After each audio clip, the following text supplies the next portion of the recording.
Hello and welcome to Soul Talk, and this is part of the series of Meet the Author, where my gorgeous co-authors from Voices of Hope, which has been launched November the 23rd at the De Vere Beaumont Hotel in Royal Windsor, and it's a fitting occasion for all these amazing goddesses, queens, princesses, whatever it is they like to call themselves. And today we've got a very colourful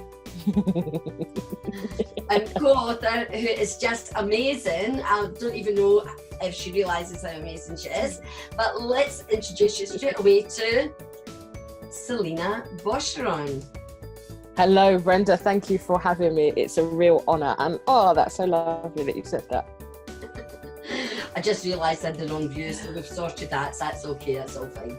So Selina, I'm getting super excited. I don't know about you. I can't believe we're a month to go, more or less now. We're in week 5. I know. It's been a bit of a journey, and I know it's been a bit of a journey because you came on board right at the start of Voices of Hope, and it had a hiccup in the beginning. So I just want to let everybody know that I'm such a blessed person because these amazing ladies have been so supportive. They've been patient with me as we've encountered a few challenges and hurdles. And do you know what? That's all behind us now, because all we're doing is being in the moment and looking forward to the book launch. So the book's called Voices of Hope, and for me, part of my work is about helping women find the courage, find their voice, and share that voice and that message that they've got, because they've gone through challenges, so to find that voice. So tell us a wee bit about how you found your voice and the courage to share this story that's in the book, which we're not going to give any details of because it's going to be in the book. No, I know, toxic. I think really kind of with that, it was about being able to, first of all, I think, see that what I had to share was something of value. I think that was definitely my first step, because for me it felt like it was something ordinary. I think when I had the conversation with you about the book, I was a bit like, well, I've got nothing interesting to share. But then it was when I realised, well, you know what, it is an everyday thing, but so many people do go through that situation, and it did take me a long while to get there. So yeah, I will share that. And it's also about seeing that life, like there's so much potential that we have, and by not moving from the situation that I was in, what I was going to be losing. So that definitely inspired me to, one, share it, and also to be able to go through and do kind of what I did, which will be in the book. Yeah, absolutely. And you know, the truth is, people go through all these adversities and they're all at different levels and they're all relevant. Some people's stories are like, oh my God. Others are like, wow, that's challenging. So there's the great variety, which is great. But all the women in Voices of Hope are women in business, which you are. And we've known each other, I don't know, 4 years or something like that. Yeah, it's about 4 years. Yeah, it's a while. You know, it's been a while. And it's really important that that the readers of Voices of Hope will be able to see that ordinary, everyday women like you and me can go through a dark spell, an experience, hurdles, challenges, whatever you want to call it. But out of that, we can find something that we know is of such great value, which you've mentioned already, that needs to be shared with other women, particularly in this day and age when we're looking to have our worth, for us to appreciate our own worth and the value that when we share our stories. So what was it about that made you say, I want to be in this book, I think when I also started to see some of the people that were part of it, and you shared again about some of the stories, I thought that's amazing. also, like you said, giving a platform to people to share their stories, to inspire others, to make a difference. I thought I definitely want to be part of that. Like that's amazing. And as you said, to get our stories out there, to collaborate as well and work in such a way that also was an inspiration for me. Mm-hmm. And you know, one of the things that I've said to a lot of the ladies about being in the book, it's the ripple effect. You know, it's so amazing. We've got 6 continents represented in this book. Now, with the exception of Antarctica, we've got the world, you know. That's amazing. We've got North America, South America, we've got Asia, we've got India, we've got Europe, we've got the UK. You know, we have got women from all over who are living in these continents. So it's not just like, the book isn't just women from the continents living in the UK. No. There are a number of women who are living in these parts of the world. But it's great, and for them, it's great to get that represented and to show that there's progress and that women are doing it, you know, women are doing it. And that's, for me, so that ripple effect with the worldwide reach. Who knows who's going to read your story in Colombia, say, and goes, oh my God, I need to talk to Selina Boshorin, because that's what I'm trying to do. And she's been doing it for 6 years or whatever. She'll know I'm going to have a wee chat with her. Because sometimes people don't know who to ask. No. And also when you bring all these people together, the power in that one book is phenomenal. And that's what I want the co-authors like yourself to understand, and also the power this book's going to have and the impact it's going to make in others. So this is all about business. So tell us a little bit about your business. So who you are, what you do, who you help, and where the journey you take people on. All right, so I've got a few different businesses, but I'm going to concentrate kind of on one aspect today. So I'm a business system strategist. So I mentor visionary business owners looking to make a bigger impact in the world, but they're struggling with the day-to-day, because we know what that feels like. Yeah. And for me, it's about coaching them to create sustainable business growth, to really get clear on what their priorities are, and then implement strategies that can help them increase their effectiveness and streamline their business for that's rewarding, fun, and easy. So it's about moving a place of hustle, burnout, to how can I do this thing that I do, but make it work, you know, as well. Because many of us, we've been in the corporate field, we've been in other industries where we've been burnt out and killed. Then we start a business, which we start for freedom, and that burns out and kills us as well. And it's like, yeah. I think we were talking about this before. We want our businesses to grow and grow bigger, but how can we do that, like, without killing ourselves in the process?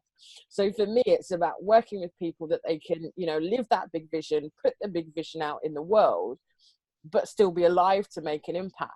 And what drives me is that when I look around at leadership that we have, you know, and again, I won't go too long on this, but in politics, in the world that's failing, the people that we need as leaders are the people like you, me, the co-authors, the other people. That's what the world needs.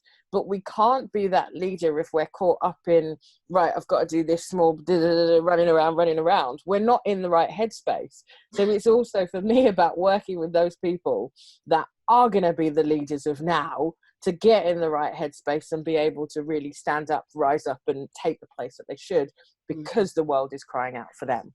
Yeah, absolutely. More heart-led entrepreneurs and leaders and CEOs. You know, you just if you look at who's leading the world, and you just ask one question: who's heart-centered? Who's putting people first before everything else? Then the answers are very bleak, you know. But I'm hopeful because I'm fortunately around amazing people, and it's great to see women are in that heart space, but it's great to see more and more men coming into that same space, because they have learned through being probably in the more ego minds area, in the patriarchal way, you know, if you look at business over 100, 200 years, where it was like I'm the boss, you do what I say kind of idea, to now being a much more collaborative approach and much more open and allowing people to share their voice, then we make a change. But you're right. You know, so as I said just before we started this, it's about who do you need to become. And you need your strategies, your structures, your systems all in place, but who do you need to be to operate that? And I think that's very much part of developing leadership. Yeah, there's lots of theory, but who you, you know, so I know the work that you do is just amazing, helping bring that out. We had a wee conversation about, you know, that how easy it is to get stuck. We both do that on the day-to-day stuff. And when you're a visionary and a thought leader, you cannot get stuck in the day-to-day because it's not where you're meant to reside. So hope is such a topical word right now in the world. It's not just, God, we need hope here in the UK, but we need hope all around the world. You just need to watch the news on a global stage, and everywhere we all need hope. So it's universal. So what do you hope to get out of being a co-author? So for me, it's about, as I said, being able to share my story, being able to give people that hope that whatever they are going through, and also that, as I said, no matter the situation that they're going through as well, we can all make a difference. And that it almost builds us. Going through challenges of whatever they look like builds us. But it's about also when we've got that deep desire, that love for what we're doing, that will keep us moving forward. So for me also, it's about my voice, using my voice in a right way, and being able to inspire other people as well by sharing that story too. So would it be fair to say that being an author, and whether you're an author in your own right or you're part of a anthology, that then starts to springboard you as in your position within your field, and also begins to see you as an expert in that area. And for me, that's why I'm passionate about helping people get that book, you know, and getting that story out there. Because as soon as your work and your voice is in paper, we're creating legacy. Yeah, exactly. And that's what it's about. Yeah. So sorry, did you want to say something? I was going to say, and it's that positioning and structuring of that expertise, isn't it? Being able to put it in a container that can be taken out beyond you, you know, moving it from your brain to the page to elsewhere. That definitely makes a big difference for people, I think, as well. And it's about seeing ourselves as a conduit where things flow through us, you know. They don't just flow to us, but it's about you know, we're all energy, so it's about the energy coming to us, the energy of the story, mixing it all up, you know, with our DNA, our spirituality, our infinite genius, all of that, our heart, our love, our passion, and then it flows through out and beyond us. That's it. So that's what Voices of Hope is going to do, not only for the reader, but for all of you and the other co-authors who are in the book. So I say that stories are a hit. They heal, they inspire and transform. And we've touched on this already. And so we're all on transformational journeys because we never get to a destination. We just get through, and another beautiful doors open to another lovely landscape, a vista, a panorama, and we begin again. So I see it as an upward and outward journey always. So with the beginning of your story coming out, what is the vision for your business moving forward? So vision for my business is, again, it's about growth there as well, to be able to impact people, but also that, as I said before, being part of that movement to transform the way people live, lead and do business. That's always been something that's been part of my mission, is to be that part of that transformation. Have people know that it doesn't have to be the culture in the same way. We can work in a different way. We can be focused on strategy. We can be focused on productivity. But as you said, it's bringing that head and heart together. And that's kind of the biggest message I want to put out there. Strategy can work. You know, business can work. You don't have to kill people in the process. You don't have to kill yourself in the process. And we can be heart-centered and sensible and strategic all at the same time. And again, it's been able to take my business out to that, to more people, to change people as well. And yeah, have that consistency and visibility as well. And that's what it's all about. It's all about change. You know, whether you use transformation or change, it's change. Yeah. So let's keep it everyday language here. So change. So the more of us that are creating all the ripple effects, the faster and the quicker we can change the world. And that's what we're all here. That's our mission, isn't it? It's to be a difference maker and, you know, a change maker, because we change people's lives. And you know, and I think the other thing for me, for the co-authors, is getting them to see it so that they can feel it and step into their power even more. So how have you transformed since writing your story to now? Where would you say there's been a change in you?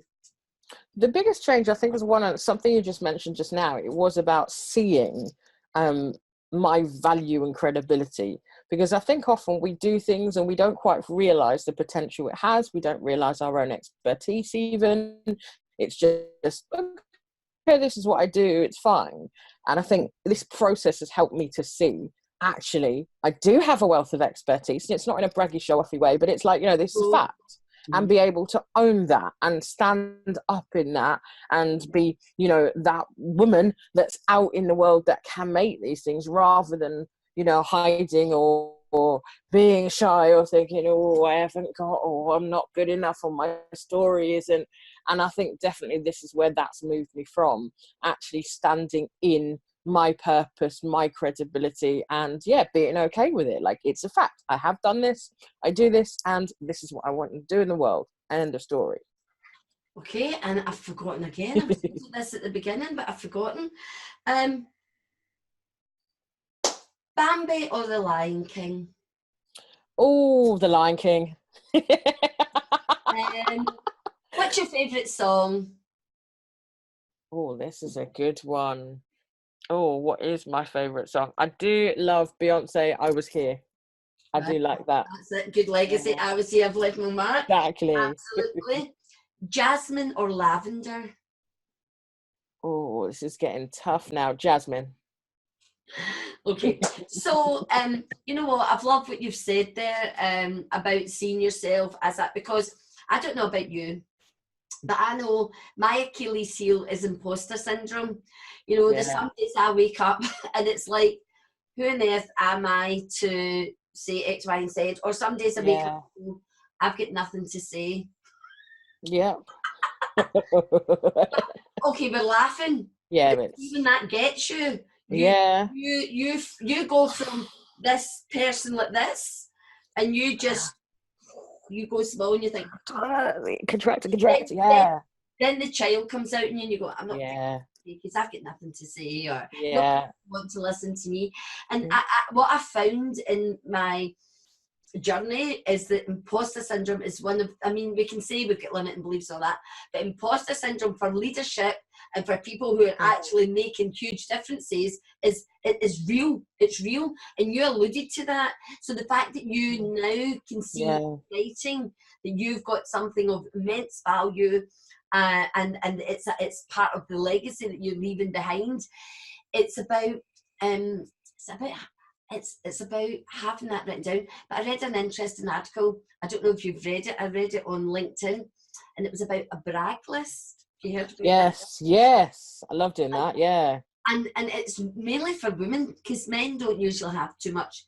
I'm not saying they don't have that issue, but I think it definitely affects women more than it does men. I'm sure if we looked at the figures, I don't have them in front of me, but that if we start creating brag lists, so I will tell my clients, I didn't call it a brag list at first, I just an achievement record or something like that, boring, you know, but I quite like the brag list. Writing it all down and seeing it, so when you have those days, you just go to either a page on your computer, or you've got a notebook, a journal somewhere, and in the back you start to see what you've, and then you can just feel yourself rise and get back into your power, and you're off again. So it's having these strategies, isn't it? You know, that's it. So, what kind of strategy would you advise women in business to have if they're feeling stuck or overwhelmed? What do you do, for example? Well, the brag list is definitely great. And I remember the first time I did that, because you start writing it down and then you go, oh gosh, I did get, wow. And it surprises you and brings back to your recollection. So that's definitely something I do. And it's reflecting on those good things as well. I think also for me, another thing I do is keep going back to the vision. So thinking, right, this is what I want to achieve. So if I don't do it, all the people that are gonna be not impacted by me doing this as well. So that inspires me. My why, going back to why is it that I want to do this? Why is it important to achieve this? How is this going to transform my life, other people's lives? But what am I also going to get from this as well? So by doing that, I think that also helps me. Plus having a lot of time out to do something that's nourishing as well. Self-care, having quiet time, getting off that sort of hamster wheel, because I think when we go faster and faster and faster, it fuels the imposter syndrome, it fuels all of those beliefs and the negativity. But actually what we need to do is slow down. So slowing down is definitely something that, one, I advise, but two, helps me when my brain is going crazy. It's like, okay, we'll stop. Let's just stop all activity, stop everything, don't speak to people. I just need to get in my zone by myself, do something that's going to quiet me down. Then you can kind of start moving again. Whereas, as I said, naturally, we want to just go faster and faster and firefight it with, fear brain and all of that kind of stuff. But it's like, no, stop, back everything out, get back to center ground, do something good. And do you know what? I love everything that you've mentioned there. Going back to your vision, going back to your why, what's your mission? And when you look at that goal, when you have those times of insecurity, or overwhelm or whatever, that makes you realise, no, I've got to do this, because if I don't do this, how am I going to impact those people? How am I going to change their life? And I just love it. And for the first time in my business life, I took that advice to my own heart, and I had 2 days out last weekend to do other things that's Brenda in life, and oh my God, the world didn't stop, my business exactly. didn't stop. And you know what? I felt better, and I felt I'd rekindled the energy that was waning. And so you're exactly right. So listen, the book launch. Oh no, before we talk about the book launch, next week, talking about business, we've got another summit on Facebook, which will be coming from my business page, Brenda Dempsey, the Spirited Leader business page. But you're part of that as well, aren't you? I am really excited. You've got so many fantastic people that are part of that. That's amazing. I know we've got co-authors, but we've got people who are not co-authors as well, coming, giving us so maybe people who are further down their path than maybe most of us in the book. So it's getting a really rounded view of everything. Maybe it's areas, so we've got people in PR, literally PR, Helen Lewis. So we've got her. We've got Kissy Nicholson. She just recently won an award for her social media, and she's just an amazing girl. So she's going to be giving us all lots of tips and the best way forward using social media. And let me think, another one, because I like, me, I like my rules. So who else? And somebody new that I've just met, and she's an amazing lady, and she's just she's not well established in business, she's just at the beginning, but she's amazing. So she's coming talking about self-love from Australia. So she's going to be live from Australia on Monday. So again, my vision is always to have people from around the world on there. So we've got America, UK, Australia. I need to think where else people are coming from. But again, we're all represented. So we're keeping that theme going. Now though, the book launch. Oh, what are you looking forward to about that? I'm looking forward to the surroundings, being in the atmosphere. It's always nice to be somewhere that's luxurious and lovely. The fact that it is, as you said, that little time away, that break, and just really hearing, because I know you've got some good experts that are going to be speaking to us and things like that as well. So I'm really looking forward to that, and being able to hear the other stories, because we haven't heard them. So that's going to be great. and we're at an exciting time because the book's just off to the printer, so I will have a copy in my hand. Oh. So that's always really exciting when you actually see the book, because we've been looking at this image over my shoulder here for time now. Actually see it as a book, and it's quite a thick volume because it's got 450 pages. The last one had something 280 or 90, something like that in it. So we're half the size again, because I decided I wanted meatier stories in this time. So it's the same amount of stories. In fact, it's a couple less, but they're fuller stories. So that's going to make it a great read. And again, it's a book that we can dip in and out of, So that's going to be fantastic. But as you say, I do believe we should celebrate. It's taken us about a year, just a wee bit over a year to get to this point. So it's about really celebrating, and I don't think we celebrate enough of our achievements and coming together. So it's that collaboration. It's continued learning. Yes, we'll learn from each other, but having other people who are further down the line, who are already big published authors, who are doing all amazing things in the world. And it's great just to nourish ourselves that way. So heart, mind and soul is the nourishment of the day. That's it. And this is an open event because I want to share and celebrate all of you. But there's other people who might be interested in what's it like to be an author. Come and speak to us. What do you need to do to write a book? How easy is it? How challenging is it? Okay, I've got my book now and I want to grow my business. I want to get talking on stage. So we've got amazing people who will help us learn what we need to do to really get on stage and be paid for getting on stage. That's, for me, that is the one, yeah. And then there's going to be people there who's going to talk about being in business and how to grow your business and who do you need to be in order to, and because you cannot separate. I have a saying, you're your business and your business is you.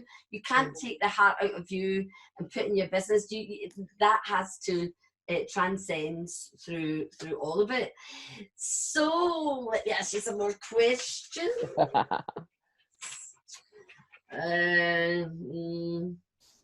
Okay. Scrabble or chess? Oh, Scrabble. Okay. Suppose we like our words, don't we? Yes, chocolate or lemon cake? Lemon cake. Now, share with us a book that's made an impact on you. Oh, so quite a few books have, but yes, I know, good one. So The Slight Edge, I listened to it on audiobook, but that made a lot of difference to me. There's another couple that did, but this was one of my major ones because it helped me to see the importance of habits, the importance of kind of doing things consistently. And I think I had it for probably about 3 months. I had it on repeat, like over and over and over and over again. Because it was like, when you think that things are difficult and you think, oh, it doesn't matter, or oh, can I do it? But listening to that was like, it matters. It matters your daily habits. It matters the consistency. It doesn't, we look at things being massive, which are equally as important, but it's also like, I can make a small change. I can make a small movement and be committed to it, and it will make a difference. And yeah, that definitely inspired me for that. And you know what, that's another great, I think we need to get you back coming, really talking more on business, and we can probably take some of this out next week. But, habits important. And I know as an educator, we needed to have routine because we are creatures of habit and routine.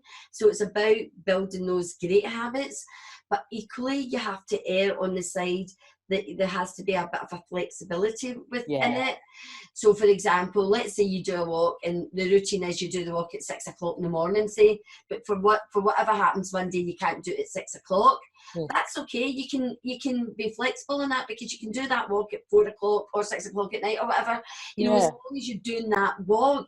So it's the growth mindset suggests, it's flexibility within a framework. That's so it. I don't know, do you know is it the connects, that stuff, and you build it out and you can make a ball and then you can stretch it out. So with your routine, and diligence is an old-fashioned word, but it's love it. It's true. It's important. It's truth. It's truth. And people like Dale Carnegie, Napoleon Hill, all they talked about was diligence. And if we were more diligent in our approach to our business, I think we would see greater growth. And I think so. I haven't read all of The Slight Edge. It is a book I've got, but you know it's like I've got about 20 books that I've still You've got to keep up the reading. Okay, so just before we go, if you get any last words of inspiration to anyone out there who's thinking about being part of a story or thinking about starting a business, what would you say to them? So what would I say to them? So one, do it. Share. Do it. Share your story. No matter what you have, we all have a place. It's all valuable. And find some people that you can collaborate with, can support you.